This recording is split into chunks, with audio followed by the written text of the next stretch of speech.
So today I thought I'd do something on Donald Trump just because I felt like it. That's how I do all these videos. I see what I feel like talking about and then I go there and it usually works.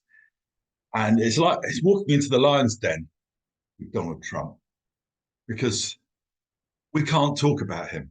I did a video on predictions, didn't I? And I probably talked about that there as well. I'm going to talk about it more here because he's such a good example of what, as astrologers, we need to be able to do, which is to haul ourselves off what we think about something, and then in order to be able to just talk about it, um,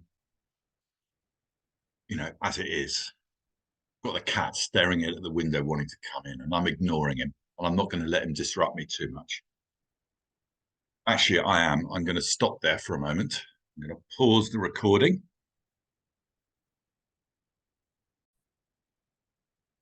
And we're back again. That cat, you've probably noticed he keeps coming up in most of these videos one way or another. He's always wanting my attention. You know what it's like when someone wants your attention. It's like, So, and he knows when I'm doing a video. He knows it because he knows I'm not available. So he starts asking for attention. Leo. And that's Trump's rising sign, Leo. So I'll come to his chart in a minute. I'm going to do a screen share with his chart. But first of all, how do we talk about this man? Yeah, he's so dislikable. Yeah, he's so dislikable. So how do we talk about him? That's the exercise. That's why it's so good if you're an astrologer to have someone like Donald Trump to consider, because you're full of like, this man is just impossible. He's just beyond the pale. There's no way he should be president. He's disgusting. He's awful. He's everything possibly bad, and he can't do anything right. But if you look at even someone like Hitler, in his early days, he got certain things right. Yeah, he gave Germans a certain belief in themselves again. He got the economy going. He put flowers in the factories. He realized that workers needed good conditions. He got certain things right. And so we need to be able to do that. We need to be able to stand back and go, well, what did they get right? And so I'm going to do this with Trump before we launch into the astrology. I'm going to tell you what I think he got right, because that's what we need to consider, not just his personality. We're doing astrology, and particularly it's mundane astrology because it relates to a country. We need to look at his policy decisions and what he did. Well, what did he do? What was one of the first things he did? He took on China. There's this huge trade deficit with China. China was just taking advantage, and that's not sustainable from America's point of view. But of course, oh no, we can't possibly have sanctions. We can't possibly put up boundaries and whatever they call them, to stop trade, because that's anti our liberal ideology. Well, you've got to be protectionist. Yeah, America was protectionist when it started out as a young country. You have to be, otherwise other countries will come in with cheap imports. Yeah? And so it needs to be protectionist. Someone needs to take on China. Mr. Obama wasn't going to. He's much too nice. Trump is a barroom brawler. Yeah, he took on China. And what happened when Biden got elected? He continued with it. Same with that wall. America's had something like double the number of immigrants coming through. Yeah. And you can't just let that happen. You have to control immigration. But as soon as you talk about controlling immigration, you get called a racist. Yeah. Trump doesn't care about that. He's just going to do it. He started building that wall, which of course we all just thought was beyond the pale. Yeah. And what has Biden done? He's continued building that wall. Not very effectively. They've still got far more immigrants than they can cope with coming up through the wall, through the south, but he continued with the wall. So, however appalling we think these things are, that there's not much difference between governments. So you have to look at what Trump has done. Also, the Abraham Accords in the Middle East. Yeah, he said, okay, the position was the conventional wisdom, you can do nothing about peace in the Middle East and Israel until the Palestine question's been solved. Trump goes, well, let's put Palestine on a back burner for now, and let's try and normalize relations with a number of Arab countries. And that's what they did. It wasn't Trump's initial idea. It came from elsewhere in government, but he ran with it. And they did. They normalized countries with 6 fairly minor Arab countries, but they did. And they wouldn't have done so without the tacit nod from Saudi Arabia. So the process began. Yeah? It was low-hanging fruit to continue with it, but Biden ignored it for political reasons. And what did he do? He unfroze Iran's assets. And Trump goes, don't do that. Yeah, after Biden was president, they'll just use it for terrorism. 18 months later, what do we get? We get the Hamas attacks on Israel funded by Iran. So Trump got certain things right. He thinks like a businessman. So you need to be able to put your dislike of him. Yeah, because he is narcissistic. Yeah, he does lie. You can't make sense of a lot of the things that he says. Yeah. You need to be able to put that aside and just look at what he's done. So before I even start looking at his chart, I'm asking you to do that.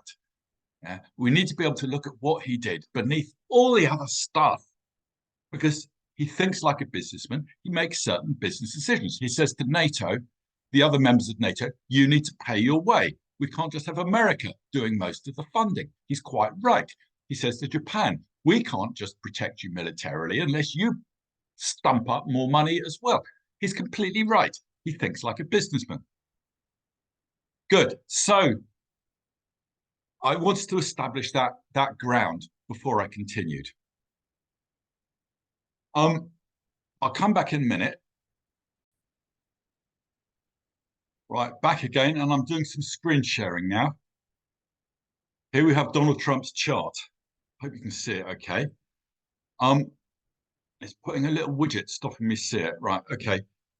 Let's just get rid of all of that stuff. Good. Right. Now, there's one or two charts for him. Well, there's another chart that's got Mars in the first house instead of rising.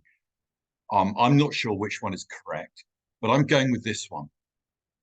Now, the first thing you can see is, well, it can be good to begin with the sun. That's sun-moon opposition. Yeah, sun in Gemini, up in the 10th house, next to the North Node, next to Uranus. Yeah, that is the trickster, because Mercury, which rules Gemini, he's a trickster figure. Uranus is a trickster figure. Yeah, and the North Node almost gives him a kind of destiny as the trickster. Well, what does the trickster do?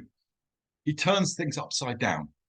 Yeah, he maybe tells the truth by telling a lie, even. Yeah, you don't quite know what he's going to do next. And that's Trump all over. He upsets the normal rules. But underneath it, behind it all, opposite the sun, there's the moon in Sagittarius. That's, if you like, his emotional nature. The emotions are generally more hidden, but the moon in Sagittarius has a basic honesty about it. It tells basic truths. And that's what Trump does. He tells basic kind of business truths about the country, about the Chinese trade deficit, about we've got too many immigrants, we need to build a wall. Yeah, stuff like that. So that's how it comes out. But what we see is the sun in Gemini conjunct Uranus. We see all this trickster stuff, all this stuff we can't understand, but underneath it, certain basic truths, yeah, which if you look hard, you can see. And, you know, it's not just talk. He's had a time as president. We can see what he actually did. Yeah. So there's a bit of analysis of his chart, which is quite interesting. And then the Mars rising. Yeah. I mean, he's a hell of a battler. He's got about 3 court cases on at the moment, or 4 even. Yeah. And he just keeps fighting. He's got the thickest hide ever. I mean, Mars rising in Leo, if that isn't a warrior, what is? But quite often with blokes like this, they have this very tough hide when it comes to the world and what gets thrown. It just bounces off. But personal criticism, they have very thin skins about. And that's one of his failings as a politician, is that he takes things personally. And the reason I like this chart is because, rather than the other one, is because it puts Uranus crossing his midheaven this year, and things from the 9th. The 9th is the legal side of things. Yeah, the legal cases he's got. And then it's going over his midheaven. So if he becomes president, it'll be under Uranus. Now, last time he became president, Neptune was squaring his sun and moon. Yeah. And that was, if you like, that was the popular appeal. Neptune's often got a lot of charisma about it. I mean, Obama had that as well. There's a lot of Neptune one way or another with him. And Trump had that, and it carried him into the election. This time, it'll be like, if he's carried in under Uranus, it's going to be so, you don't know what's going to happen. In fact, I don't think anyone knows what's going to happen this year, because Biden's got Uranus opposite his sun as well, his hidden Scorpio sun in the 12th. I think in his case, it means that his cognitive powers are declining more than anyone is letting on. It's probably much worse behind the scenes than we know. I watched a piece by him the other day in which he was talking about his brother, I think, got shot down in the Korean War in a plane, and the Vietnam War, can't remember which. Vietnam War it would have been. And he says, but it was near New Guinea, and maybe it was the Korean War. And they never found the body because it got eaten by cannibals. Yeah. Now, it wasn't eaten by cannibals. No one knew what had happened to the body, and he put that in because his mental powers are declining. It wasn't a lie, but it was like, it's what people do. They just put something in, and he didn't even know, he hardly even knew he'd done it. Yeah. So that's the kind of state that guy's in. I mean, it's bizarre. We've got one president losing his cognitive abilities, and then we've got the contender with all these legal cases, and he might go to prison. Who knows what's going to happen? And Uranus is all over Trump's angles and opposite Biden's sun. Yeah, it's the unexpected. So we really don't know what's going to happen. So that's maybe what I wanted to say for now. Another thing I wanted to say, Trump has got Mercury in Cancer in the 11th house. So the way he communicates is through Cancer. And it's square to Neptune. Yeah. There's his crowd pulling ability. Yeah. He manages to communicate through Cancer feeling. A certain segment of the population will feel he's speaking to them. He's taking care of them.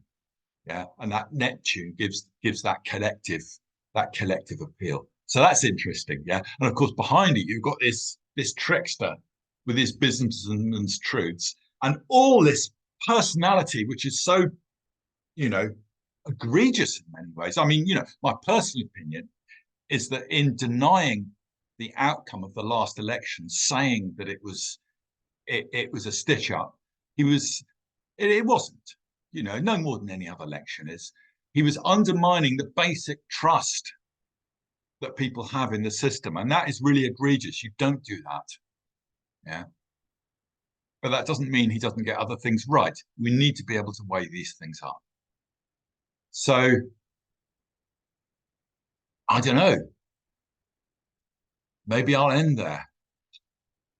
A few things about Trump. I hope I've been able to bring him alive as a complex personality rather than just this, punch figure that we want to throw eggs at. Because astrology is the air element in astrology. That's what I'm arguing for. The air element in astrology enables us to stand back and have perspective. And that's what so few people can do. That's what humanity cannot do.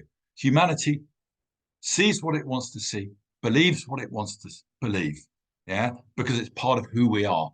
And our reason is just finding reasons to believe what we're going to believe anyway. And if you're going to do good astrology, you need to be able to step outside of that. And people find that so difficult.